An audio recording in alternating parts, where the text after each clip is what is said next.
Welcome back, everyone, to Tech Talk, the officially unofficial Transformers TCG podcast.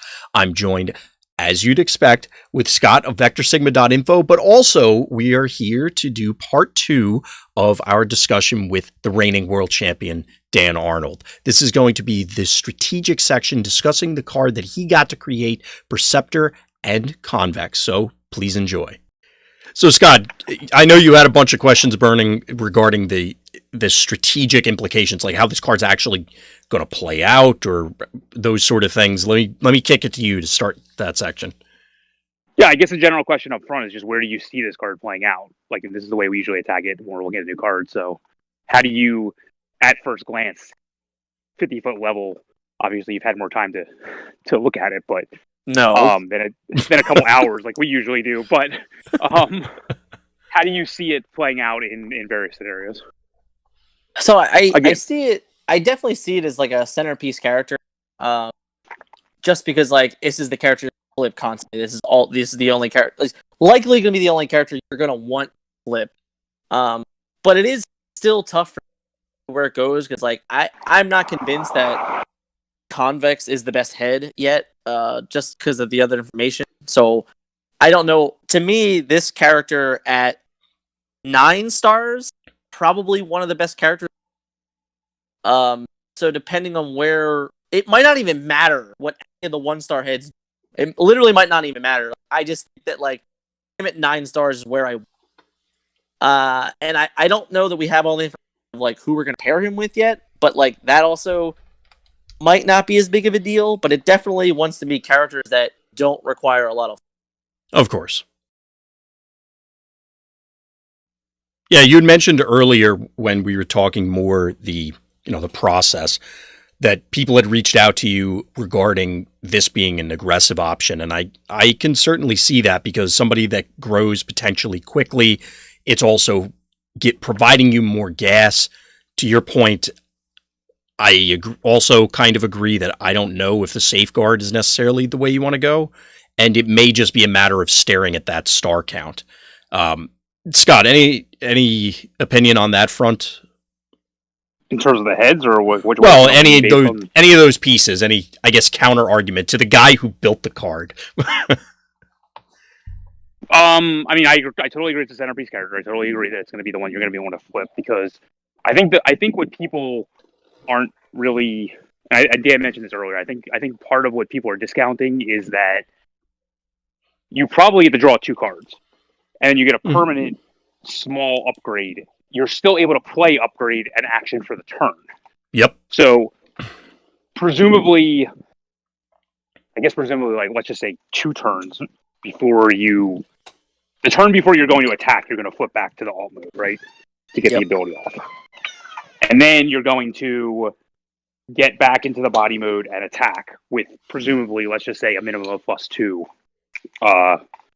And then you get to play an action and an upgrade and come in. So, like, you're really looking at getting a free card play on one half of the split and literally drawing more cards than any other character can do, flipping back to that mode as it is. Like, the closest from a card economy perspective would be Shockwave, because they lose a card and you gain a card. So that's in other games would be called a +2 or whatever.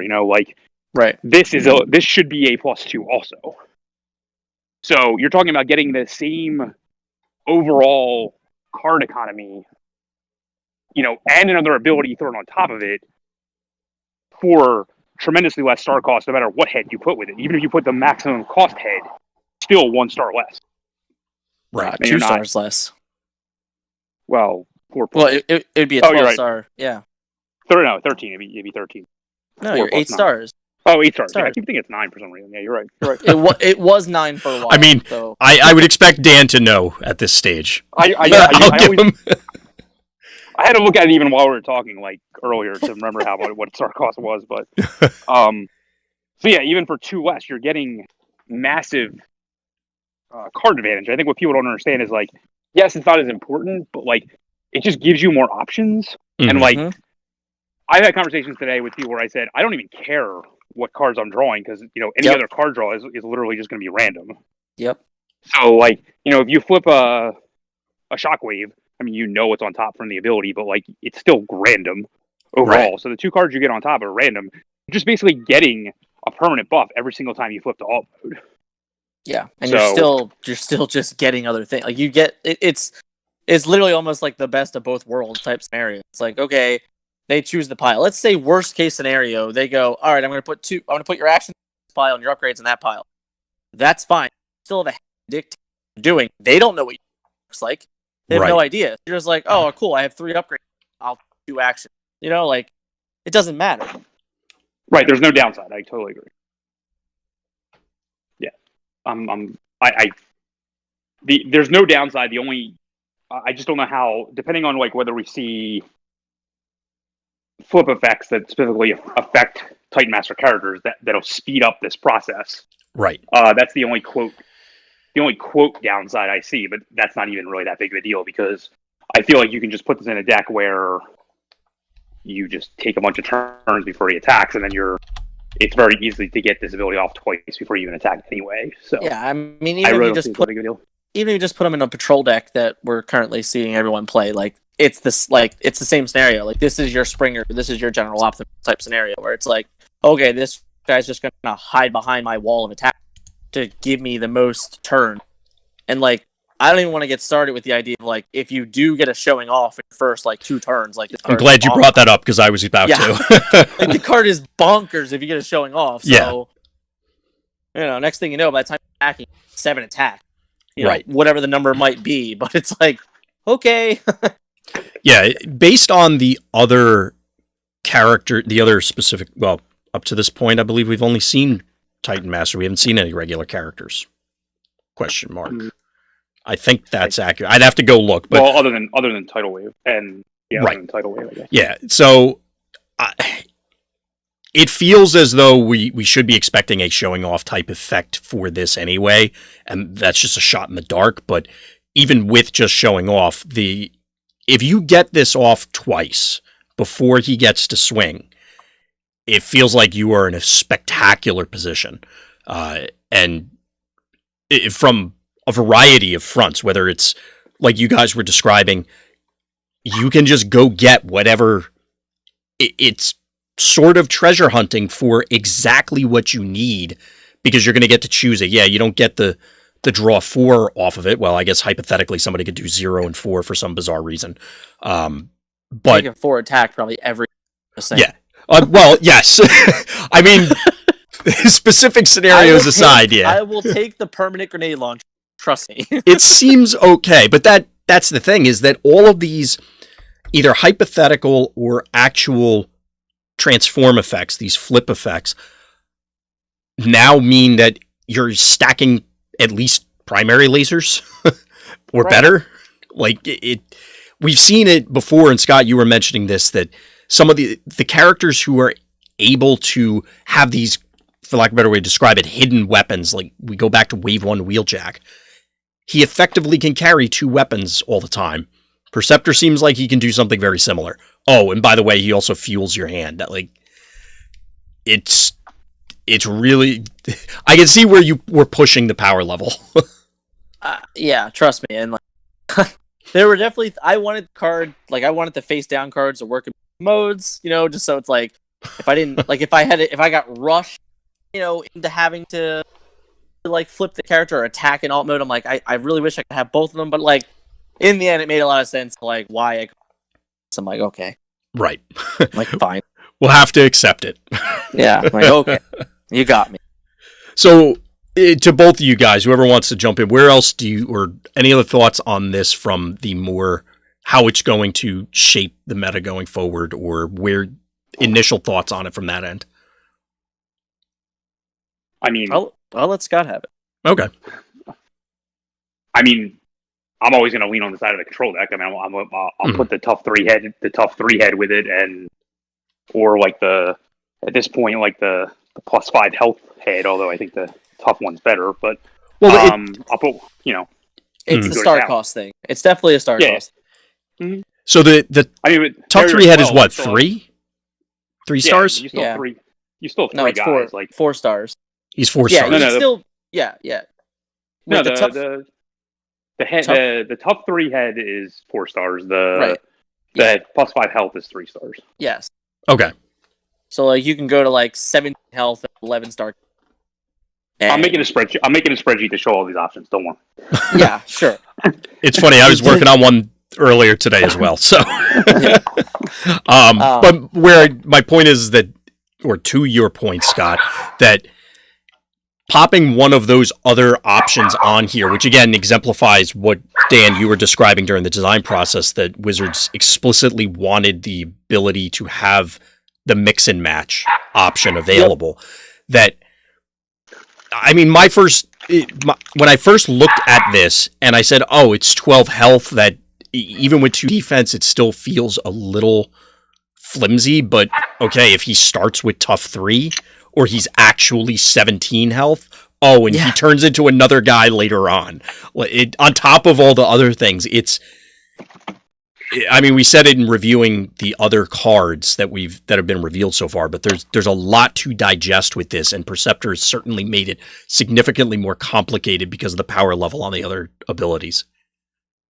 Yeah, a lot of the I'll just call it what it is. Like a lot of the criticism I see of other Titan Masters, I think, is the inability for people to understand what getting another character later in the game actually does for you. Mm-hmm. They're comparing we'll just say the fully built character and how it can be fully built and its abilities to like other options at similar star cost for similar decks that exist now, and I think that's a mistake. I think by definition it would have to be. So if you're doing a direct comparison with Perceptor and Convex, or Perceptor and Flameout, or Perceptor and whoever, if you direct compare it to a character with the identical star cost of the combination, the Titan Master should end up coming up a little bit short, I would expect, simply because you get 2 characters. Otherwise, why would you ever play the former? Right. Or not the former, but the other guy. Like, why would you play the regular character if you could get 2 characters? That doesn't make any sense. I'm just telling you what I see people say. I wasn't. That wasn't a rebuttal directed specifically at you. It was just general postulating. I think it's very similar to when we started combiner. You know, like we had just leveled all these combiner pieces, 5-star characters, how they flame. It's like, well, they don't pair. It's like, but like over the course of time, we have certain combiner pieces find home spots, but they were never meant for those spots anyway. They were meant for combiner pieces. It's like, this is kind of the same situation of like, well, all these Titans are unique because you get this extra thing with your Titan along with the actual bot itself. And I even for us, haven't played with the card, don't truly know how they're going to pan out. But like the difference, I think this time compared to like combiners is that for me personally, I think it's way easier to see the upside of the character was combiner. I would agree with that because the combiners were, I mean, obviously it was also newer in the game's lifespan, so it was still very much acclimating to the way the game plays, but it's also a more askew mechanic in, okay, how do you predict how many pieces are going to croak, so then you could determine how much health your total guy is going to have, or can he just totally flip the game over because of his strength, etc. This is, okay, you get 2 guys. That's much simpler to grok. Right. So, go ahead, Scott. I agree, but I'm just telling you the comments I see. Oh, no, I get the hesitation on many people's parts. It's just, it may be one that you learn the first time you sit down across from it. So, Vince. Yes. How do you think this card work for combo? Oh, boy. Oh, boy. I think it is going to come down to the heads, obviously. Clearly, as much as we were trying to suppress, I guess, the direct comparisons, you do have to compare the text to Springer. And right now, Springer comes out a bit ahead simply because you are assuming everything smooths out, which isn't always the case, of course, but you can more consistently draw cards to find what you need. That being said, I'm not like potentially the safeguard head is worthwhile there, and you could go quote unquote too tall with him hypothetically. As I'm saying that out loud, I'm already thinking of ways that that's not going to work out, but it does allow you to do or combat certain things in a unique way. I'm very excited to see what the other heads that we're going to have available before I can truly assess it.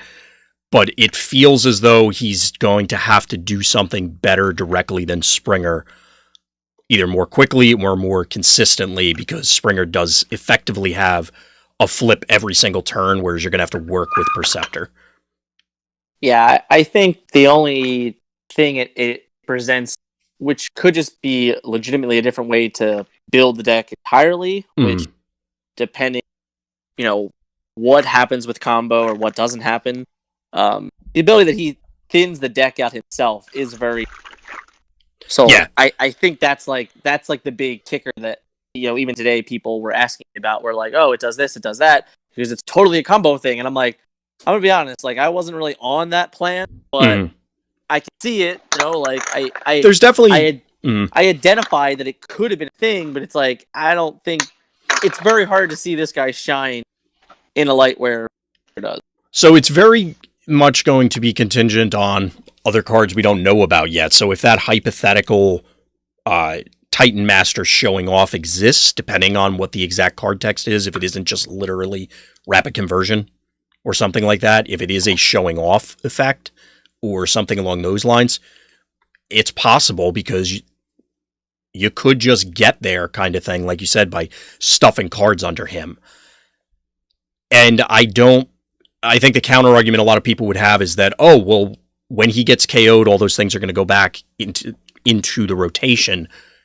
But the fact of the matter is, in the existing combo decks, if Springer gets KO'd, your combo's pretty much dead anyway. Yeah. So newsflash? You're gonna lose. Surprise! And is that significantly different?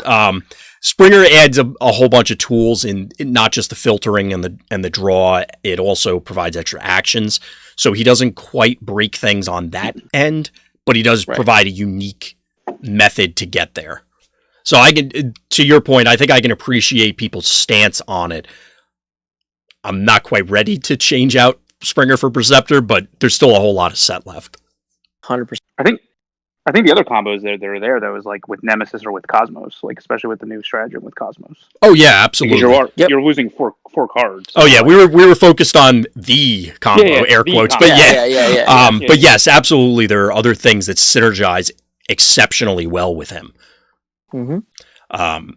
It's definitely because you'll still get 9, 12, like and random forge pop, so you'll still be able to play a full deck if you want to. And a lot of the math surrounding, and Scott, I'm sure you have already run all the numbers for this, but surrounding Nemesis and Cosmos, a lot of it hinges on 4s are the biggest we have, pretty much. So, ensuring that you are seeing these 4s consistently in order to get there by the time your Cosmos or Nemesis is ready to start swinging is very important. Oh, this will speed those decks up by at least by a turn just the first time they attack, let alone if they can survive to attack multiple times and have him flip multiple times. Because again, like if you don't care about what the makeup of the deck, as long as you have like showing off and things like that, then these cards will go way up in power level because you'll just each showing off becomes a draw 4, even each like escape route to an extent would become like a draw 4, and that these decks aren't going to care because you're getting a character buffed every single time. Like it's like a Nemesis ability every time you draw one of these flip effects. So you just get these multiple characters gaining in power level as the game goes on, as opposed to where most of the time you do that through like playing upgrades and things like that. There are a lot of characters that literally just like as the game goes on get more powerful. Like grow, yeah. Right. Maybe that hot rod that sees no play will see play. Like I don't know. Like there aren't a lot of other characters that care about flipping your deck over. A lot of them care about your opponent flipping their deck over. Yeah. But the characters that do, specifically a Nemesis, Cosmos, and that hot rod to an extent, but I don't really know the home for him anyway. But I think this is an enabler for all those, as well as your like realistically the centerpiece, even though he may cost less than what these other characters actually cost. Right. Makes sense.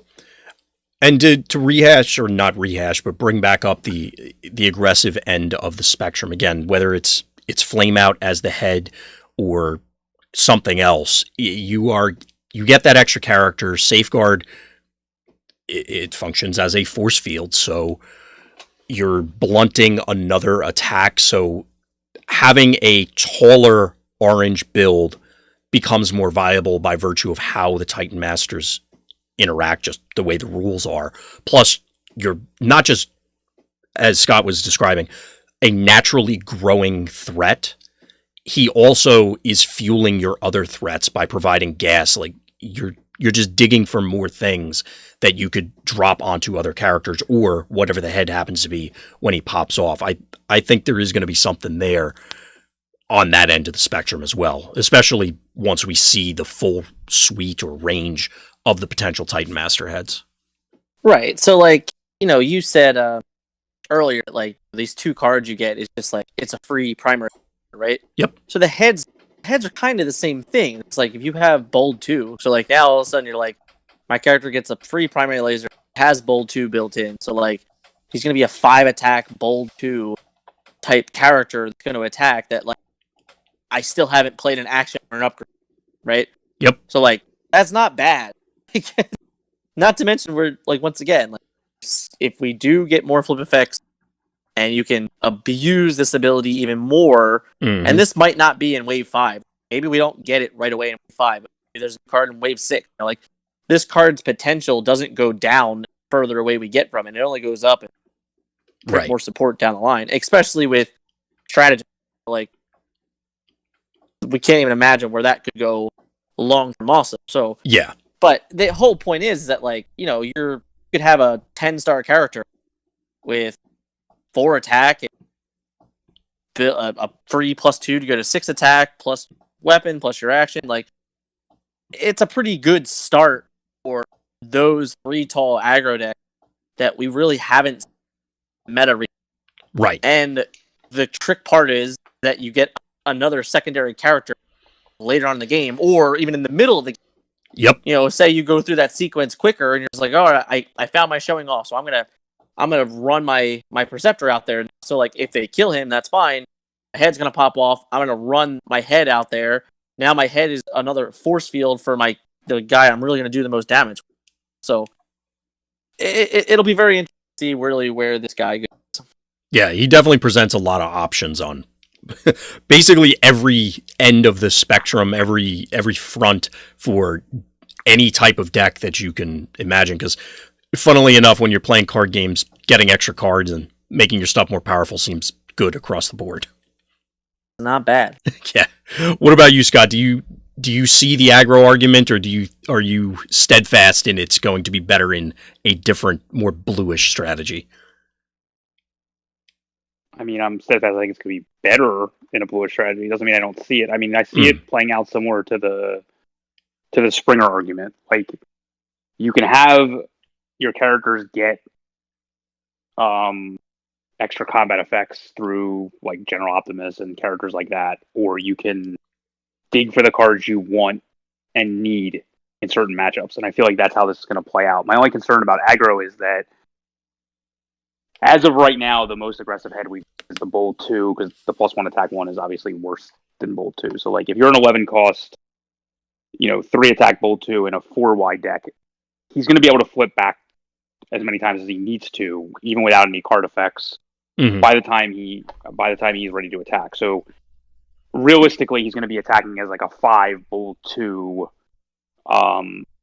with whatever cards you need, which is honestly, like, from an attack stat perspective, better than Springer.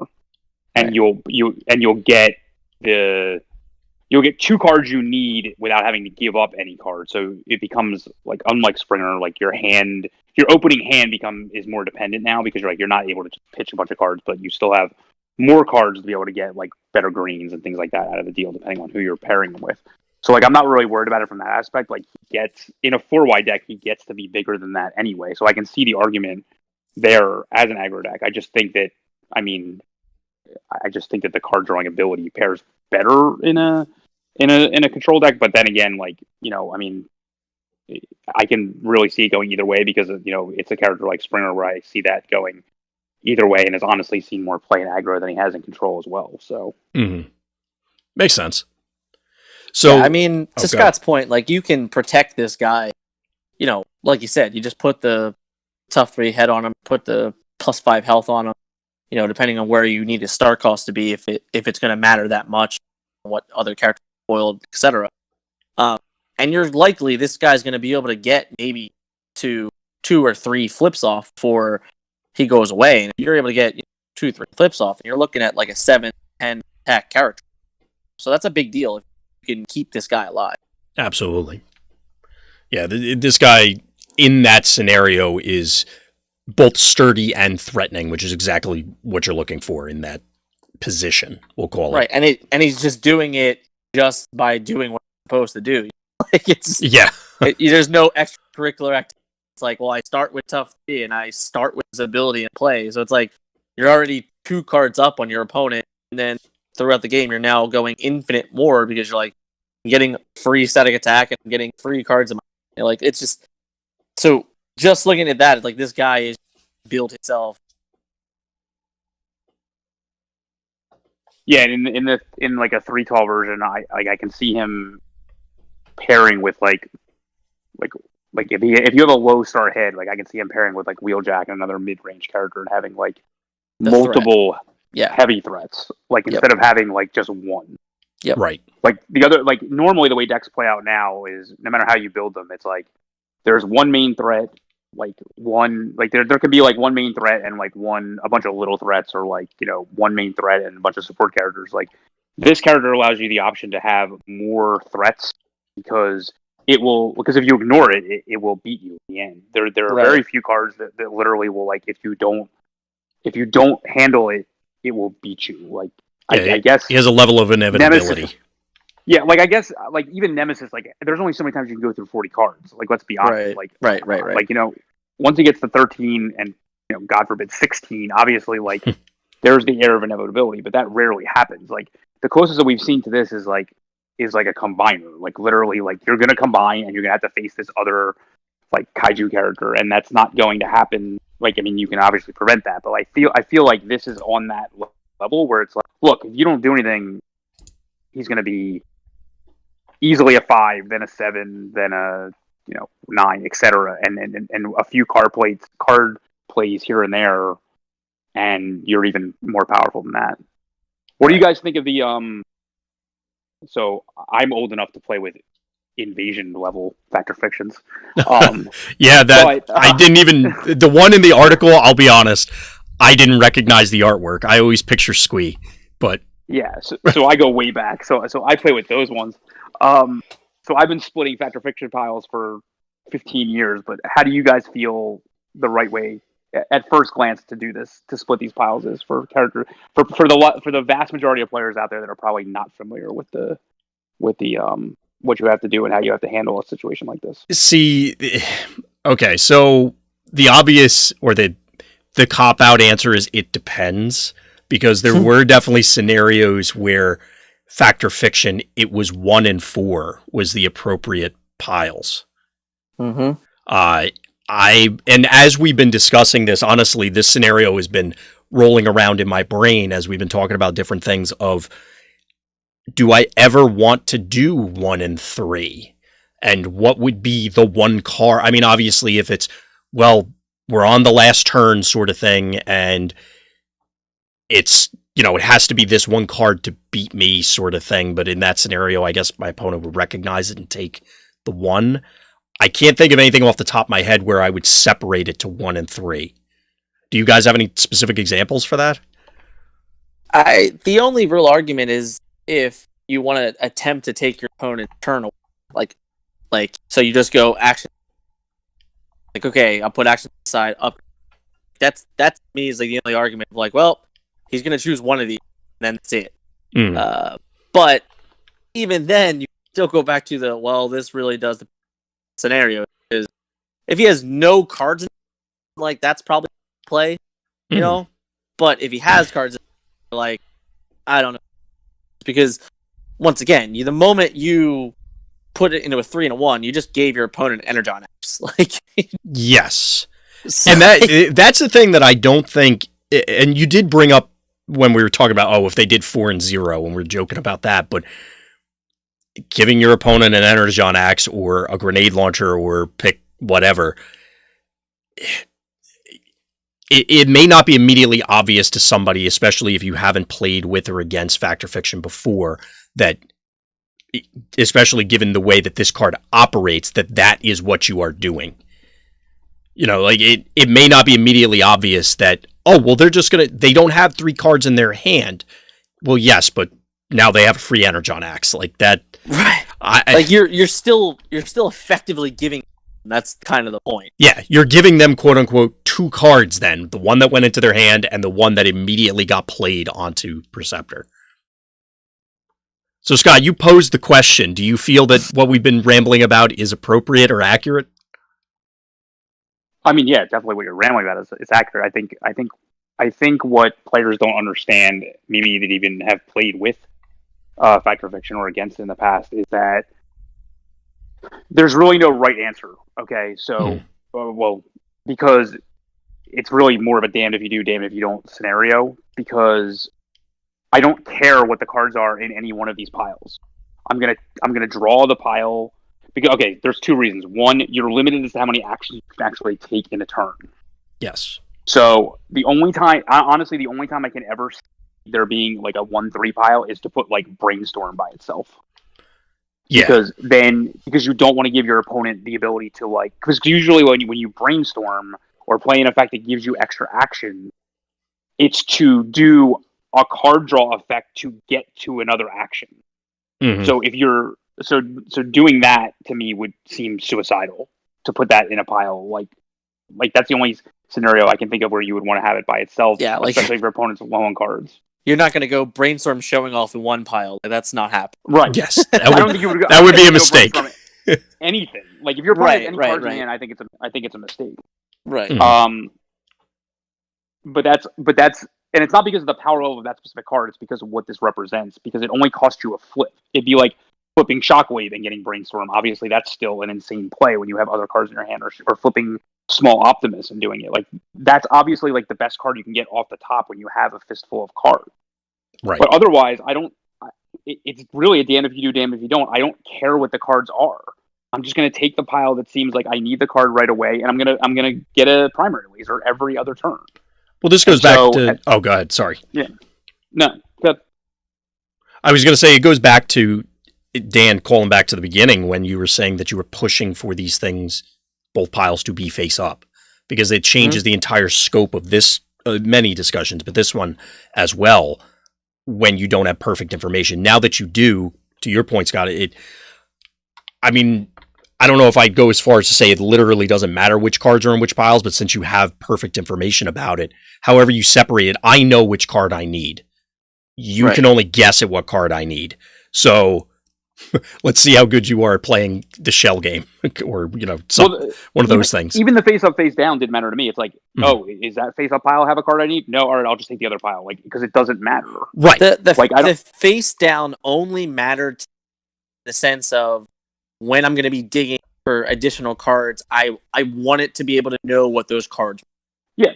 Yeah. I mean, it's obviously more powerful to see both, but honestly, I don't think it's going to matter all that much. I think the way it plays out is this is a card where you need to know your deck. So I put a lot of one of or process bashing shields in my deck. So if I see that, I just have to know if I put that underneath the character, I'm not going to have access to that card. Yeah, and I think this is where the skill intensity comes in. If you put a war attrition or a focus fire, you have to know I have to give up on that plan if the card's underneath the card. Yep. And I feel like in this game, that's where a lot of the decision points are going to come into play. It might be more important just to take the one focus fire or the one war of attrition type of card, because I can't get to all of them if it's underneath ever until he gets KO'd. Right. So and you don't want to be in that situation, because then it'll go to the bottom of the deck, etc. So you're never going to see that card again, type of stuff. Which, to your point about the brainstorms, is something to keep in mind when you're facing off against opposing Perceptors, is maybe you tack that onto something undesirable, or you separate it in certain ways to try and push game plans off the table.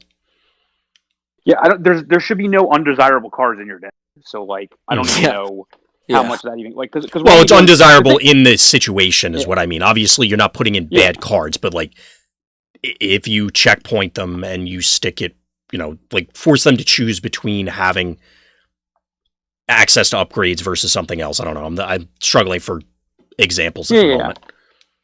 I mean, it's like you said. It's at absolute worst. It's a better treasure hunt. Like you're gonna get the upgrade you want, right? And you're gonna get some other card, or if they put it by itself, I guess like you wouldn't. You just get a leap into battle. Like darn. No.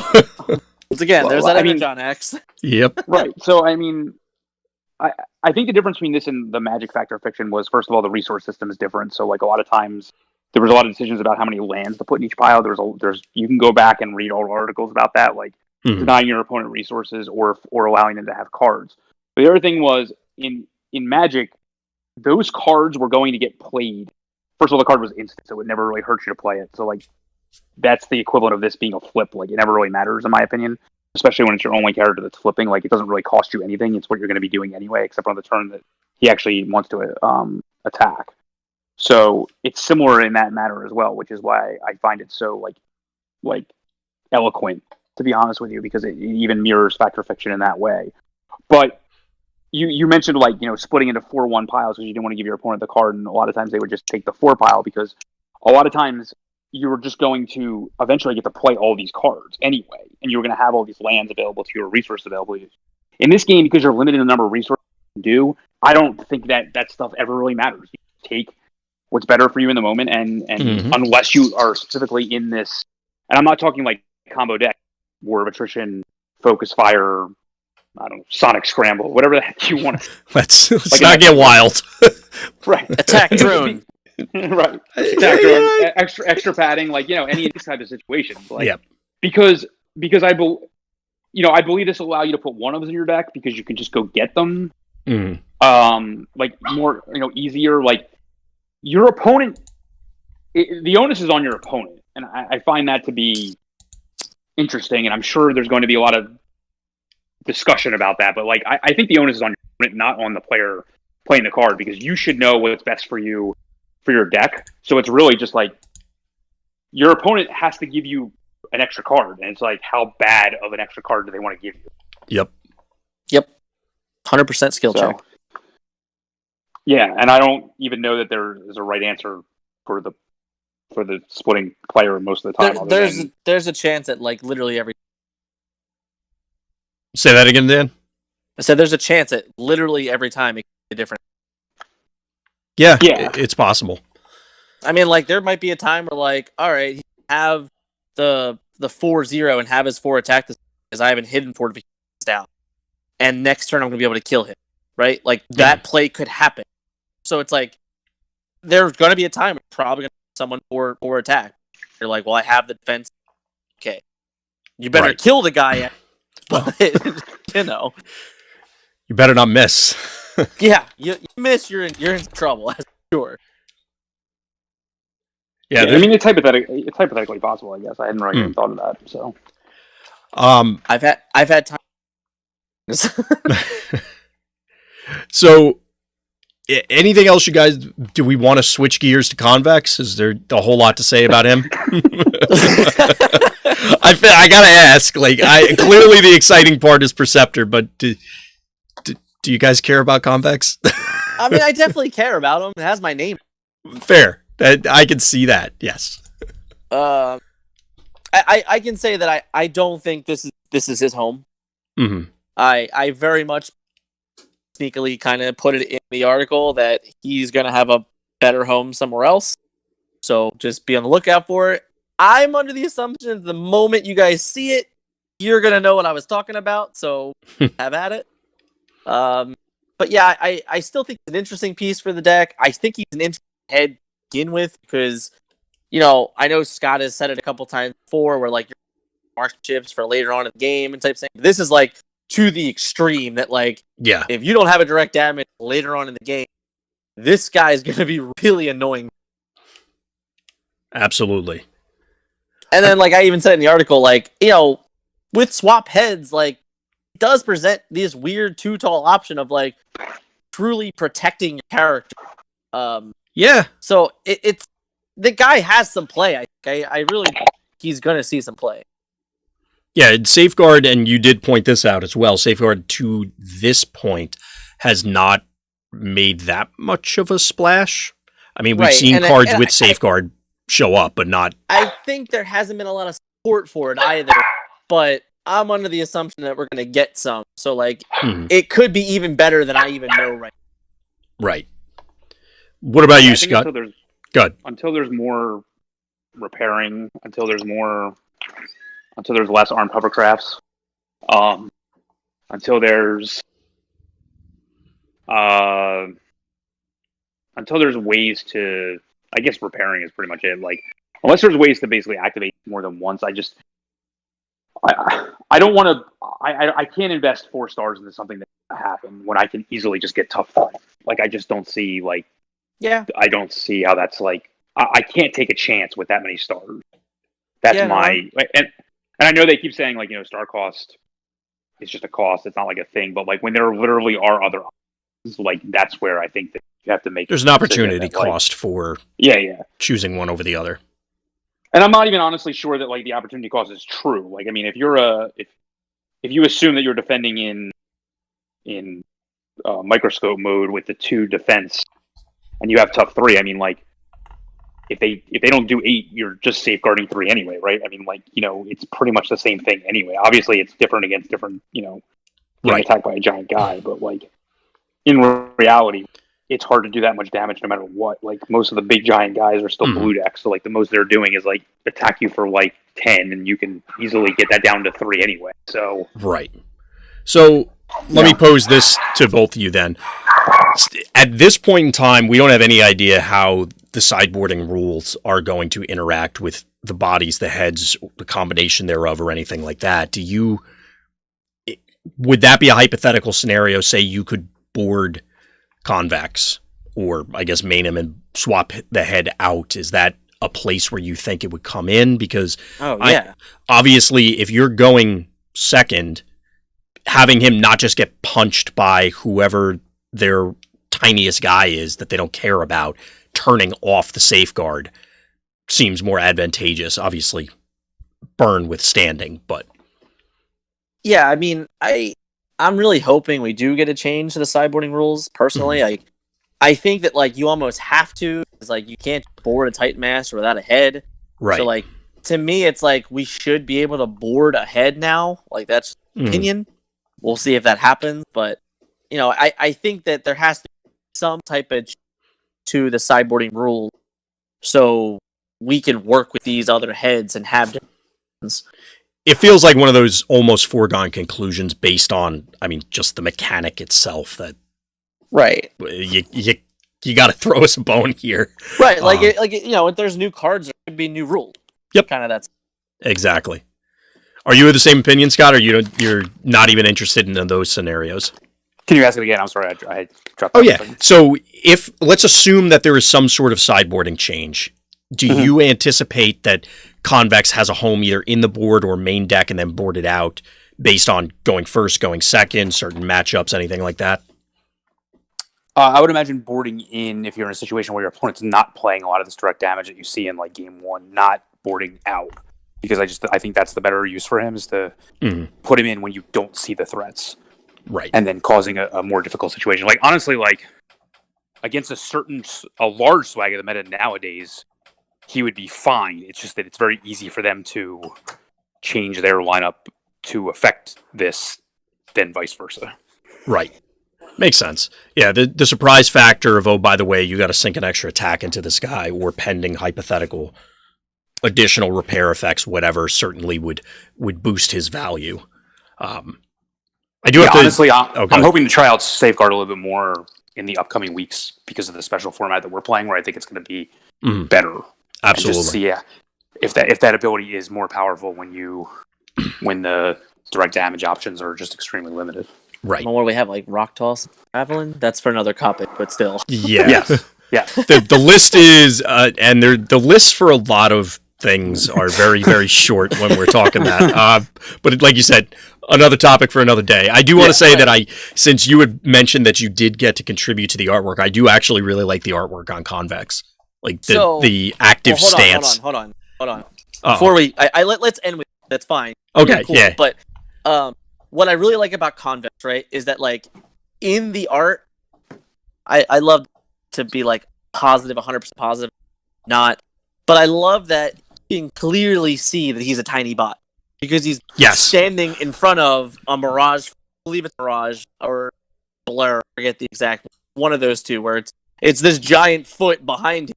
Well, it's so clear that he's a tiny little bot, and I love that. Right? It is cool. I'm pretty sure I told Scott yesterday or today or the other day about the Perceptor telescope art, but do you know where the telescope is?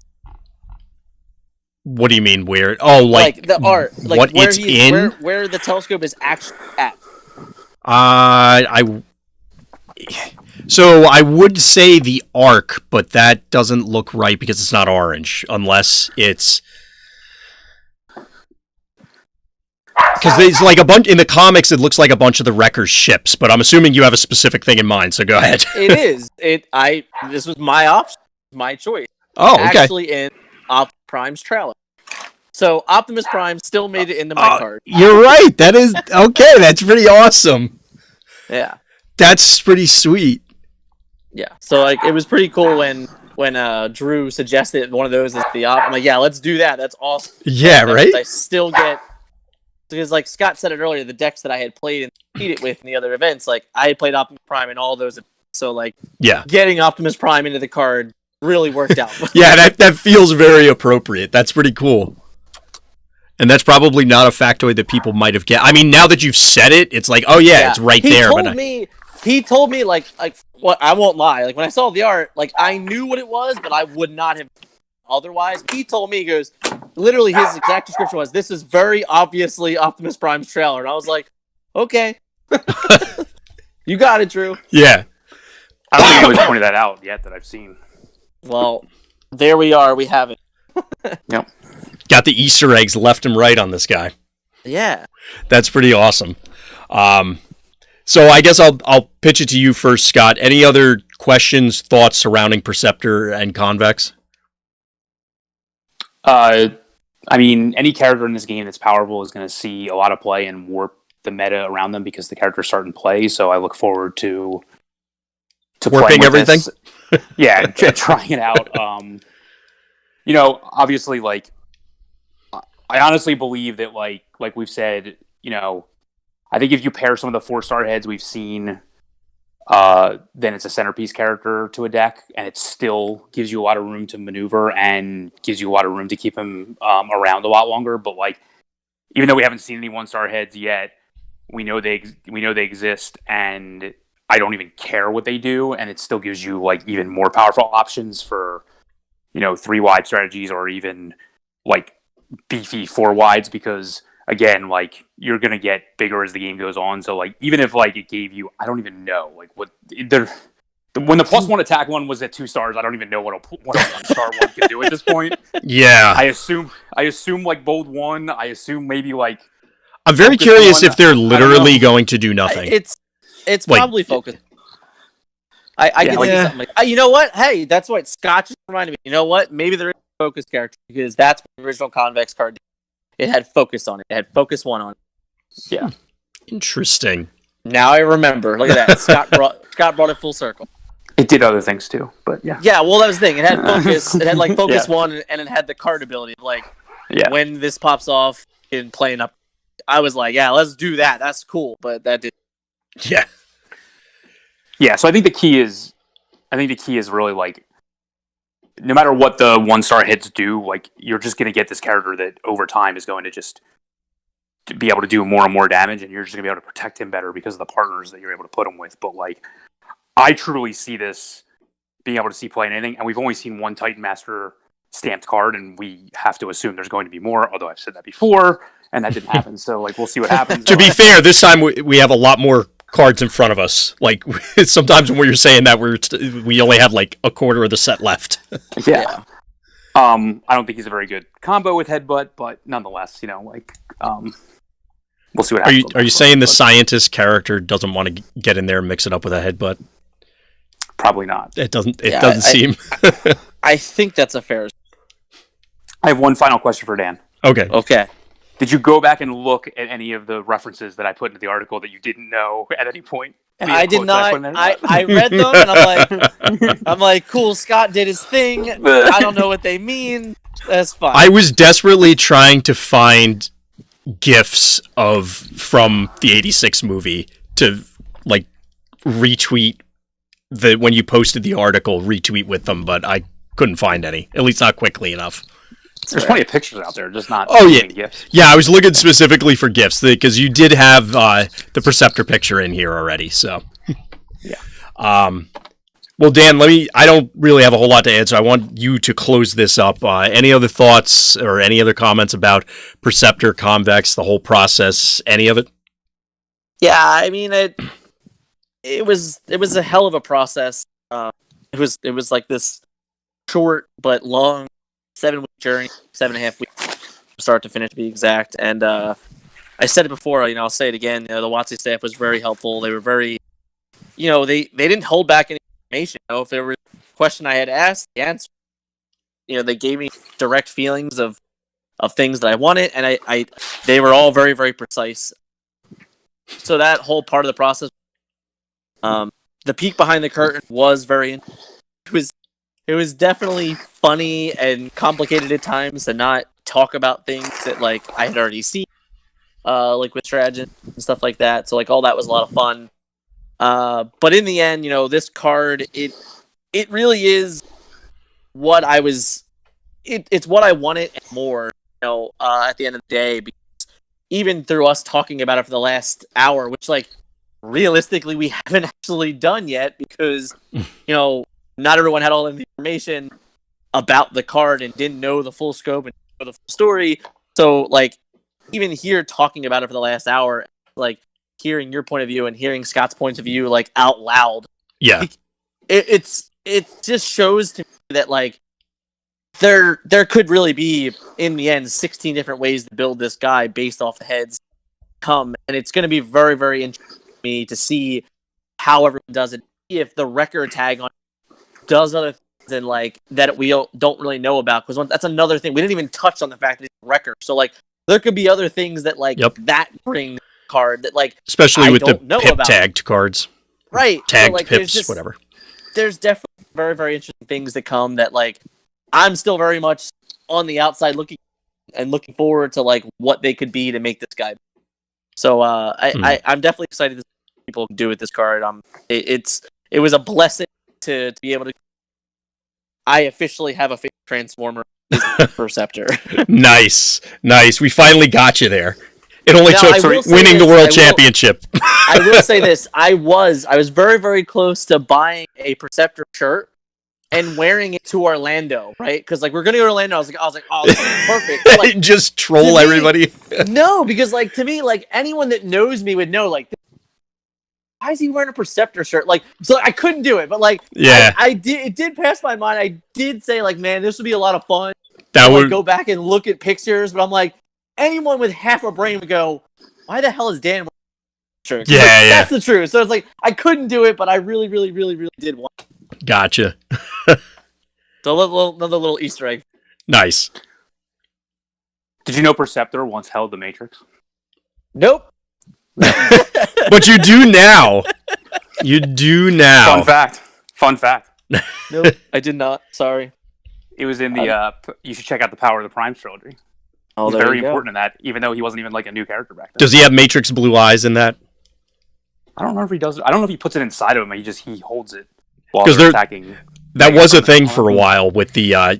You had to have Matrix blue eyes. It was something that you were going to be a Matrix bearer, or you had the potential to be a Matrix bearer.